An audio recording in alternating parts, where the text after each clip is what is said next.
and then I think he was at waste disposal for 20 or 30 years. Mr. Parks did pass away. He was in his 90s. No, I'm sorry? 77, died from lung cancer. We have his Okay, my apologies. Maybe I misremember. It's been some years. Okay. But to the direct point, we no longer have an on-site monitor. What we have, and this is what we have for all of the regulated facilities in the state, we have assigned inspectors that are familiar with the site.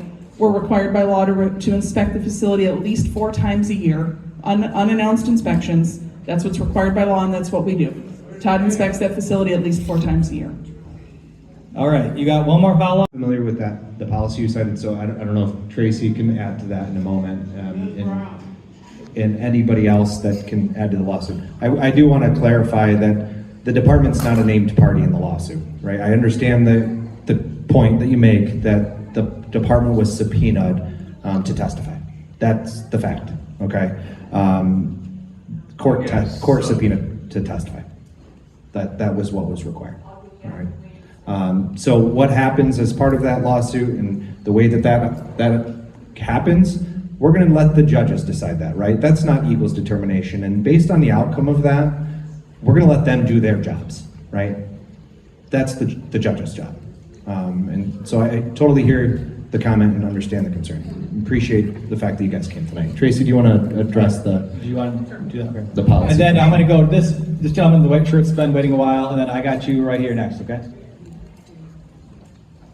Right. This is outside our normal working hours too, and I totally acknowledge and respect that you're here, and I appreciate that. I understand, and I certainly understand that a lot of our responsibility is building trust and community relationships with the communities, right? There are some questions about data being shared, right, and getting out there, and I hear you, right? There are efforts, albeit slower than any of us want, including myself, to get information out in the public hands. The department has publicly acknowledged that it is a priority from the governor's directive and below to make information more publicly available without the requirement of a FOIA. We are working through it. It takes time. I understand that that's a slow process. This FOIA, sir, that you specifically requested information about, I know for a fact is in process. It's being worked on. There are massive amounts of data and information. I know it's not an excuse. I'm not making an excuse. It's an explanation. So I hear you on the relationship building. Provide those questions and comments. It's not wasted effort. If you have technical questions, you can submit them to Christine early, right? It's not like the period isn't open right now. It's open. You can submit them now. Please do so. Thank you for creating this forum and hearing us out on this. Do appreciate it. Just a point of clarification. So it was mentioned that the environmental justice study was an optional thing that can be performed by choice. I want to just direct your attention to the Materials Management Division Policy MMD 111-33 for processing hazardous waste operating license applications. This is effective as of January 21st, 25. And the policy identifies the steps for processing licensing applications, and it says the MMD will evaluate environmental justice concerns as part of the application review. Applications will be requested to conduct and submit an official environmental justice analysis as part of their application. Now, I don't know if the workaround for that is this is not a new application, this is just an application for an expansion, but it's the effective date is of January 21st, 2025, and it does not leave it to question or as an option. Another, just an answer to the lady that was questioning about other sites in the country that are capable of accepting this waste. I'll just use Clive, Utah as an example. Clive, Utah has a population within 10 miles. Now, keep in mind, we have 365,000 people living around this site. Guess how many Clive, Utah has in 10 miles? One person, according to the US Census. One person. And it's in a desert with very little rainfall. But here we are. It's in our backyards. And I'd like to thank everyone for coming out tonight. I'd like to thank Eagle for the opportunity. We talked about building that relationship. And when we sat through the 2 days of the lawsuit in downtown Detroit, listening to all the expert witnesses, and we saw the witness list, and we saw that an Eagle representative was going to be in that courtroom, we were elated. We read your mission statement. We see that you call yourselves the stewards of our air, land, and water, caring about the people. We look at your website. We see the good work you're doing, cleaning up and testing for PFAS. We were absolutely elated. Imagine our devastation when that witness took the stand and we found out they were there as a defense witness for Wayne Disposal. They weren't there for us. They were there for Wayne Disposal in court under oath. Thank you, Jessica. Do you mind? If you don't mind, Yeah, I yeah. actually would like to respond. Go ahead, to you Jessica. can go ahead, yeah. All right. Undoubtedly concerned. And I'm wondering, again, as it was mentioned, if there is some way that for our air, water, soil, that there is outside testing around in our area here of the WDI to be sure that we know that we are safe in our living quarters. You know, whether it's by an app, you know, different monitors on the outside, that there's real live data. I mean, we want to feel like we're safe if this is going to be something that's happening.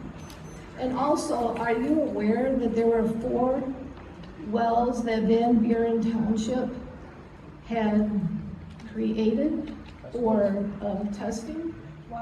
Water testing. Back in 1995? Water test wells for the aquifers in 1995 that were. Okay, we got a question about the aquifer. So what Colette's referring to, in 1995, Van Buren Township constructed 4 water testing wells to test the upper and lower aquifers. They were later transferred the ownership to WDI. Our question is the EGLE aware about these? And if yes, how are we using those to ensure that our drinking, all of our water is safe?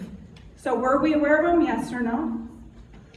And are we using them, yes or no? I was not personally aware of them, but we have a large network of monitoring wells that we test, and you know there's no impacts to that groundwater, so there's no reason to believe that it's migrating off-site. That's kind of, you know, as far as Now that you're aware, can you look Yes, into those? yes, that's a good and do good some idea. testing with those? So the question was, now that you're aware of it, can you look into that Yeah, and do certainly. some testing? And Yeah, I was not aware, but we can certainly answer.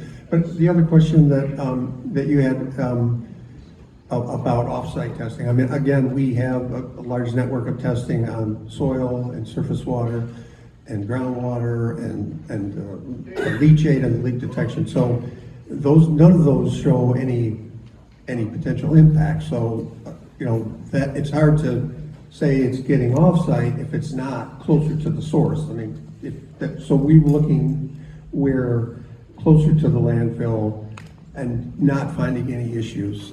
We also sample around the perimeter for air. So if any of those programs showed a problem, look, we have had detections in soil monitoring. They're required by the license to then do additional sampling to delineate that contamination, find out where it extends to, and then clean it up. So, One more addition. Okay, hold on. but I mean, No, I know, but I just want to say, like. Hold on. and I was going to say, I mean, it's a concern that's noted, and I think we can consider that when we're reviewing it. Yeah, and then also, just because of the more newer from past history, but the radionuclides and the particulates, I mean, those are not, I don't believe, in your testing currently, so. I can address that for you. They are, actually. So that's a good question, and they have been. Particulates are included for radionuclide analysis at the air monitoring stations.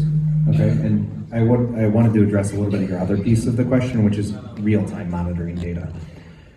What we call the source term, kind of what Joe referred to briefly, we refer to a lot in the radiological world, specifically with nuclear power plants, where they have an incredible amount of nuclear material, in that there has to be sufficient material somewhere for it to be detectable elsewhere if there's a release.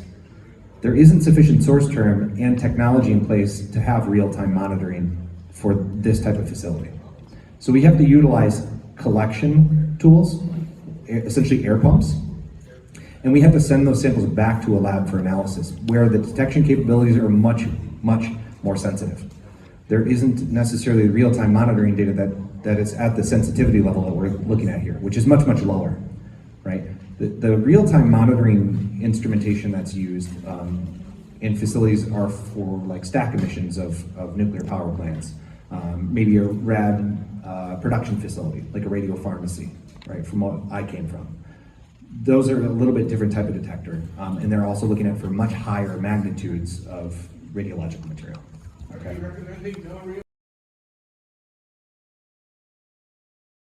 I have a few questions. One, I really want to echo what Jessica said. We are working together and we're working very closely to be very technical. I also have 2 engineering degrees and a very technical background. None of my questions are to attack you. It's really because I want to have information so that I can understand if our community is safe. So with that said, all the questions that are asked that we will send to you in email or that you may receive, I don't want answers one-on-one. I want our entire community to receive the answers.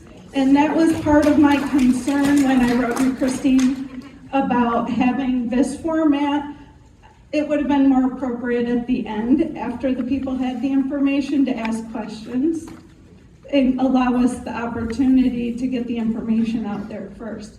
One question, it's really a question that Chris had on his list, but since he probably won't get to speak, I'm going to ask it on his behalf.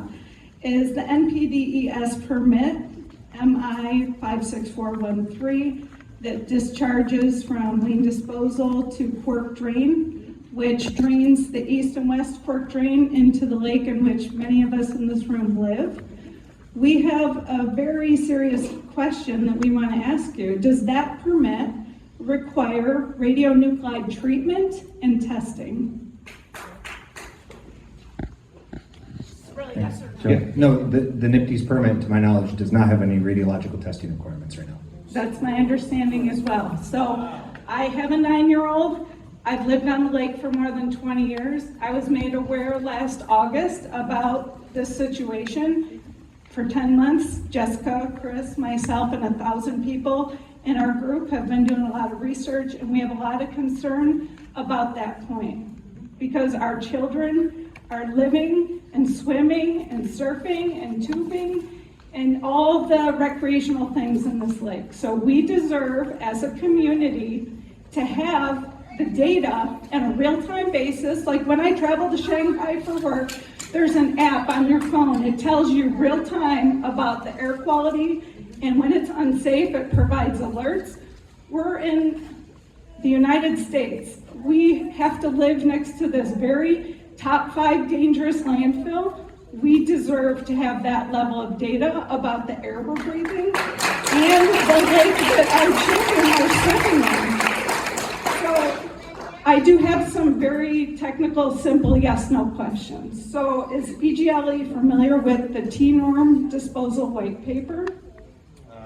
The TDAP white paper? Yeah, yes, you're referring to the 2014-15 paper, correct? Yep. Yes. Yep. So are you familiar with recommendation number 2, which requires T-norm placement to be 10 feet below the bottom of the landfill? Yes, you're referring to the site closure requirements. Yes. Yes. So how long until Master Cell 6 is closed? That probably depends on if we grant the expansion or not, Yeah, right? I'm not familiar with the answer to that. Christine may know. Currently, right now, we do not have a time frame of when it will close. And it is, to be perfectly honest, dependent on the expansion, right? Right, That's so true. minimum, it might be a couple of years. If we grant the expansion, maybe it'll be several years.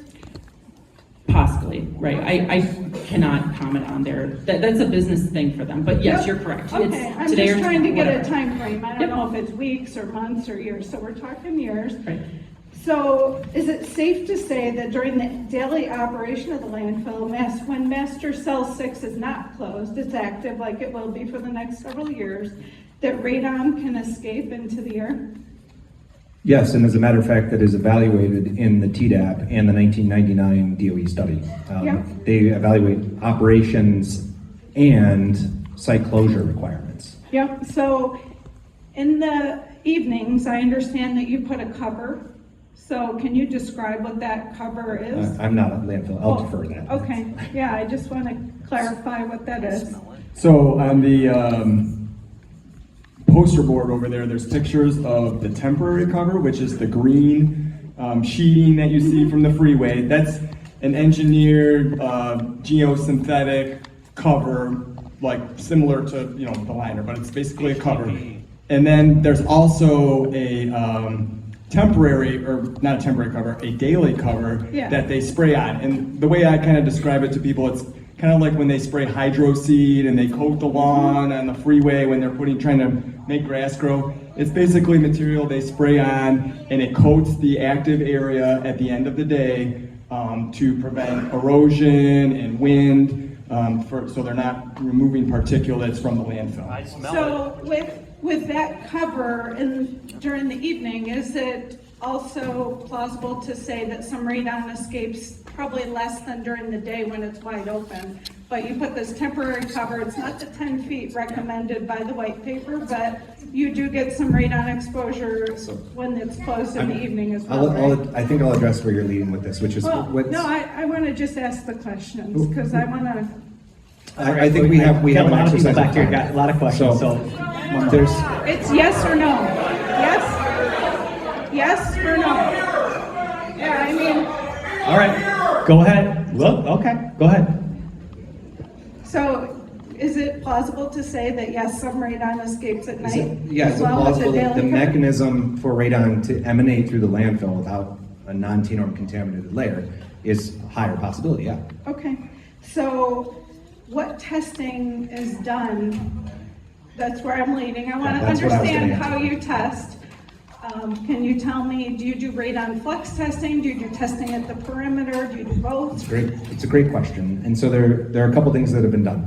The facility has radon testing. There are numerous spots, and interestingly enough, to address the most prominent location you're discussing, the dozer. Okay, what is a dozer? Literally a bulldozer that is responsible for managing the waste has a radon detector on it. Yep, It continuously measures radon 24 hours a day, 7 days a week. the dose rate. No, it's not a dose rate, it's a concentration. It's Okay. the amount of activity or picocuries per liter, so the amount of activity per unit per unit volume.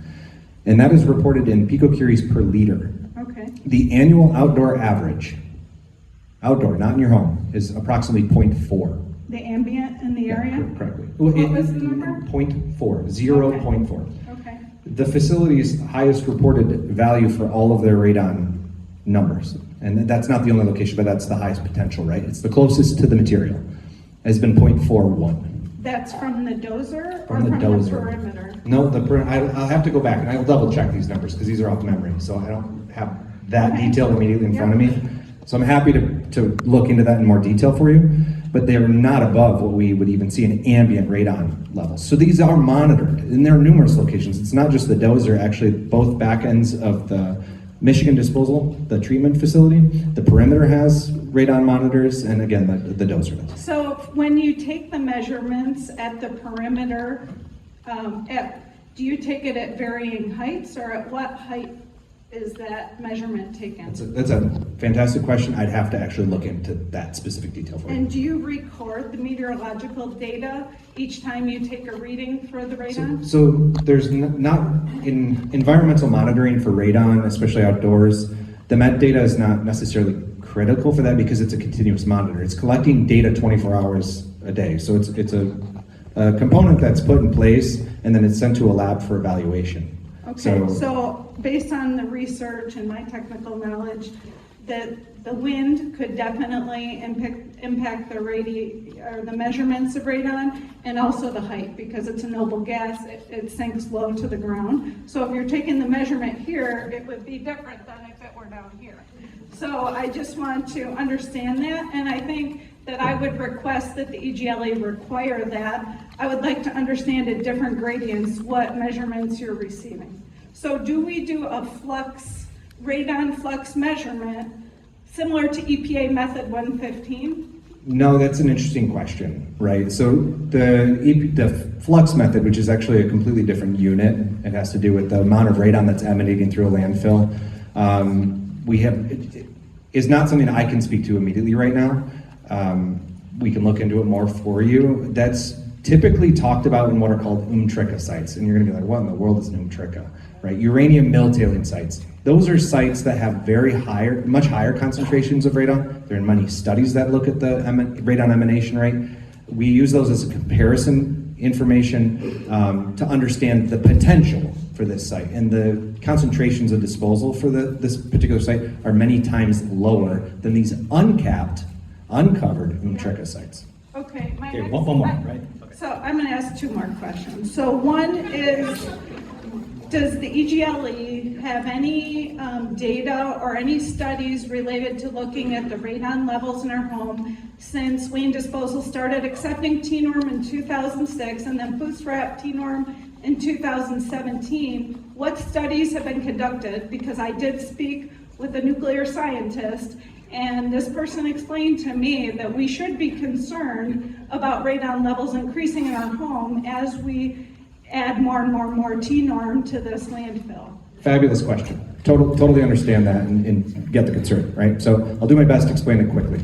Remember that 10-foot cap you discussed? How many of you have homes within 10 feet of the landfill? Raise your hand, please. I can smell it. Radon is odorless, colorless. Smell I know, just bear with me here. How many of you live within 10 feet of the landfill? And it's not a loaded question, it's an honest answer to you. There is no plausible net mechanism for your indoor radon levels in your homes to increase because of the landfill. That same 10-foot cap that is intended to be protective, because radon decays to a solid state, right? Before it can get out. The same way it's not going to migrate laterally to get to your home.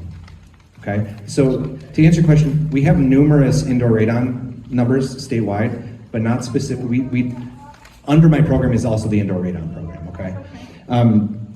We have hundreds of thousands of test kit information, but only at the zip code level. We don't store that data, and happy to share that data. It's actually publicly available on our website, but we don't do it at the address level. There are various reasons for that, but the short answer is no. We don't have like an independent study for that. Okay, I have one last question. One more? Yeah. Okay. So is the EGLE aware of the Michigan Environmental Justice Screen Rating for WDI? Is the department aware of it? Is anyone in the panel aware what that rating is? The question Go ahead, is, essentially, has an environmental justice evaluation been done? No, Okay. that's not the question. So on the EGLE website, there's a Michigan Environmental Justice Screen. It's called the EJ Screen. And clearly I'll just share it with this group.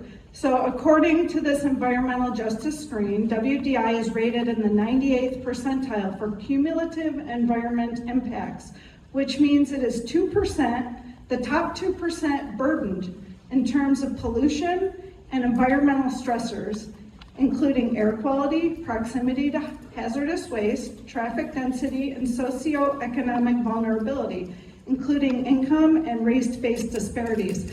That has been updated in the law, and it is required that WDI submit a whole answer to that, but I'm very concerned and very interested in seeing the whole analysis that's provided around this EJ screen. That's all I have. Thank you. All right, thank you. Wow. Questions. I'm just going to reiterate what Jay said about the lawsuit. State of Michigan is not party to that lawsuit. Our staff person was subpoenaed, and it was not our option. Right? When you're subpoenaed, you show up in court and you give your testimony. So it was not a choice that we made a choice to testify on behalf of Wayne Disposal or on behalf of the community. Wayne Disposal subpoenaed our previous division director, and she was required to respond. Oh, we're going this way? There's feedback. Okay. All right. So the other question that Chris had was about our relatively new environmental justice policy. So this policy came about as a result of a Title VI complaint, right? So there was a formal process where we had issued a hazardous waste license to another facility, and that community came to us and said, we don't think you did a good enough job accommodating this community, and we would like to go through this formal process to resolve. Title VI is Regina, help me out. Anti-discrimination, right? Non-discrimination under Why am I blanking on this? Okay, it's the federal statute that provides for non-discrimination in government programs. And so it was a formal complaint. They said, you didn't do a good enough job. And we reached an agreement with those complainants after a lot of work to do a better job in our licensing. And so that policy is a result of that. And that policy says that when we evaluate an application, we will do certain things to make sure we are reaching the community appropriately. I'm not here to split hairs. Technically, that policy applies to applications that come in after it was effective, right? So we've had this application for a couple of years. Kimberly's in the back waving at me. I think she wants to come up and add something. Come up to a microphone, Ms. Tyson. But also, right, but we did an EJ screen. Is that what you're gonna come do? Hold on, I'll go over to All Kimberly. right, Don't worry, I'll come back up. You're good. All right. Kimberly's gonna throw me a lifeline. But we did the EJ. They all need to hear you, Kimberly, so. No, I just wanted to clarify that we did do the environmental justice screening for waste disposal, and the results are on the webpage, on our webpage for the facility. And so that process would dictate whether or not we needed to provide language services at this meeting, or whether or not we had to provide other accommodations, right? There's much more to an EJ screening than whether we need to provide training. Sure. But what I'm saying is part of, the question was, is there more that the policy requires? Yes. And to Kimberly's point, the results of that EJ analysis are on our website. All right. Okay, sorry, John. That the first hour was, I think this was useful, but it did eat into our time for questions. So when I say I have to run out of here, I understand everybody here has responsibilities, but we didn't really want to have a booth set up. We wanted to have true conversations, and we didn't want it to be after 8 o'clock when people have schedules. And so that's what I mean by that, EJ. I understand everyone has responsibilities, but I don't think that this is really what the people wanted. We wanted direct answers to our questions. One. The second question I have is, if the nuclear waste in New York is no good there, why is it good in Michigan? We don't want it here. Abandon that damn dump. We don't want it here. Okay. Do you guys want to address that? Well, the first question, I mean, I encourage you to give us the details of that. I was not aware of that situation, so. Go ahead, Todd. So I want to point something out. If there's concerns outside of the landfill that you feel are environmental concerns, you can call the Pollution Emergency Alerting System. It's the PEACE hotline. That's what that's there for the public to notify the state, and then we can get the right people to look at it. That particular issue, if it was called in, would likely go to the Water Resource Division to look at, to triage, to figure out what the issue is and work with the local municipality if it's part of their jurisdiction. I was told it's a Wayne County storm drain, it's on my property. Kevin McNamara knows all about it. Well- There's a 100-bell trail is going over it right now. It's leaking and it's not going where it's supposed to go, and they can't say where it's coming from. And they said they think it's coming from the dump. Well, Okay, so these guys probably can't hear you in back, so Todd, can you just kind of try to summarize that? in your answer? Thank you. What I want to say is, if there's a concern with environmental issues or water issues, you can call the PEACE hotline, the Pollution Emergency Alerting System hotline. That will give you a formal complaint with a complaint number that you can track, and then you can find out what happened with your call. Why is nuclear waste okay here but not New York? All right, so do you want to address that, Jake? Yeah, so I'll address the question for you, okay? And this isn't specific to Niagara Falls storage site, which is NFSS. All right, I'm going to try to be brief with the response, but it is complex.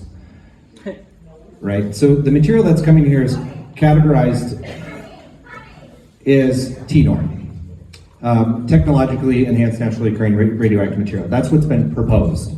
No waste from the New York site has shipped to the site. That, again, if you would allow me to respond, I'd appreciate it. Would you live near it? So, again, if you would allow me to respond. All right, Okay. Jay, so go ahead. Answer that. So, the material that's proposed to come here is categorically considered TNOR and legal per Michigan law. The material that is within what's called the temporary impoundment at that site, which is essentially a temporary landfill, it's literally that, it's temporary. That material is not suitable for Michigan. As I said earlier, waste that does not meet the disposal criteria for the state of Michigan is illegal for disposal here, point blank. If it's low-level radioactive waste, it cannot come to Michigan. You ask me if I'd live next to a hazardous waste landfill? I do. Point blank, I do live near a hazardous waste landfill. I don't live next to this one. I live next to a legacy hazardous waste landfill. I grew up next to it, and I guarantee you I grew up closer to that facility than many of you do to this one, and that's not an insult or something that I don't care. I am very passionate about that. Passionate about environmental activism.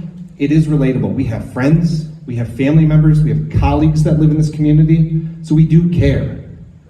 That's why we're here tonight, to answer your questions, right? This is not a required statutory meeting for us to be present and communicate with you all here tonight. Public advocate. My office developed the EJ screening tool that you are referring to.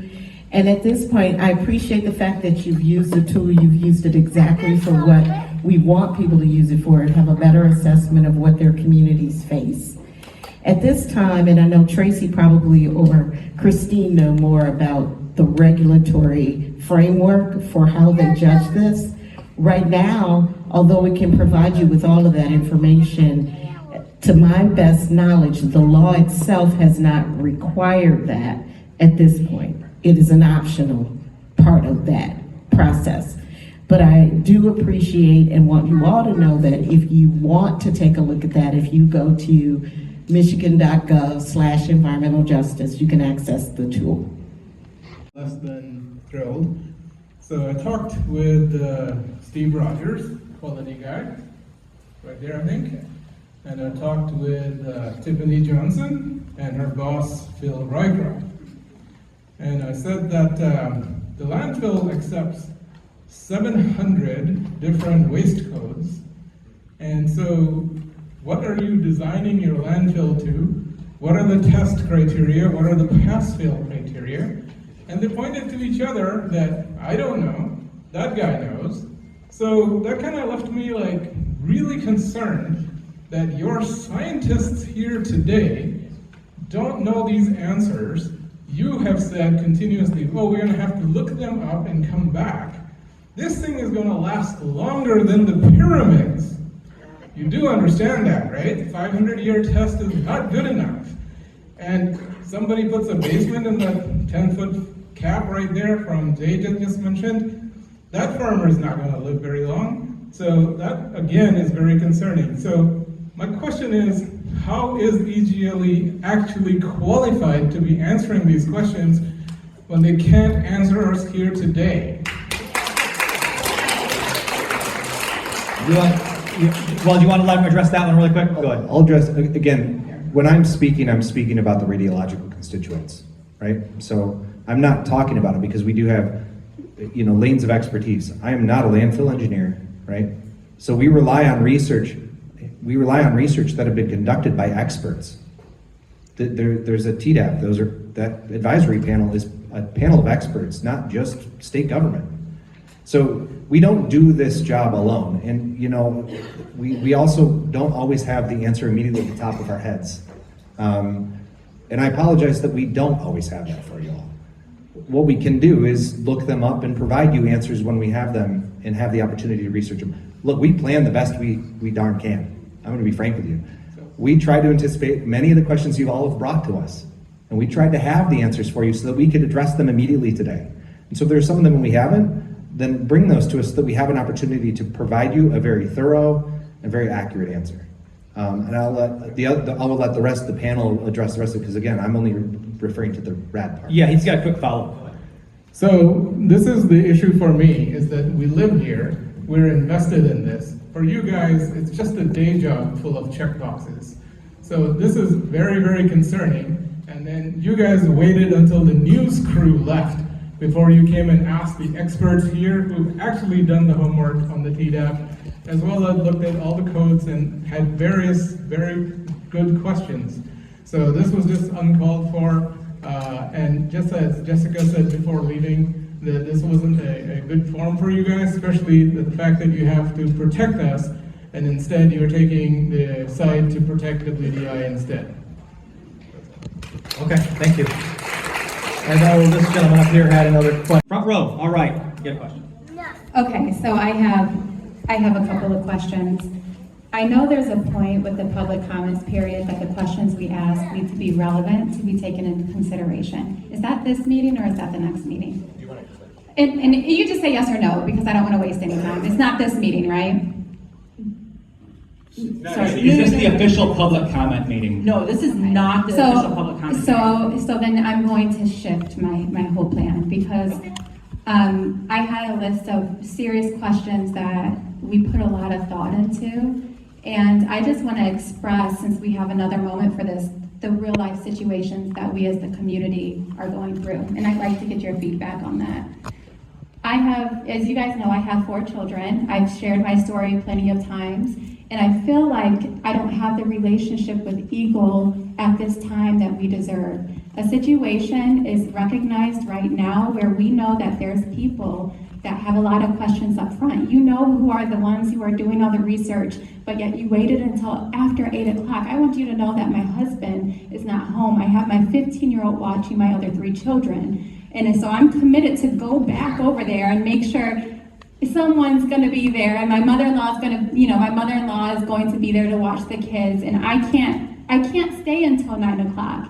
But what this was, it was orchestrated. And this relate, and I know you can say no, and I know that's up for debate, but the fact that you guys intentionally did not go to the people who you knew probably did the most research says it is a broken trust between us. And I think that's the thing that we need right now is I have to give Jay Paquette his kudos, because Jay Paquette, you're very honest with us. You are willing to give all the information, and that's what we need. But the issue is you guys are meant to protect us.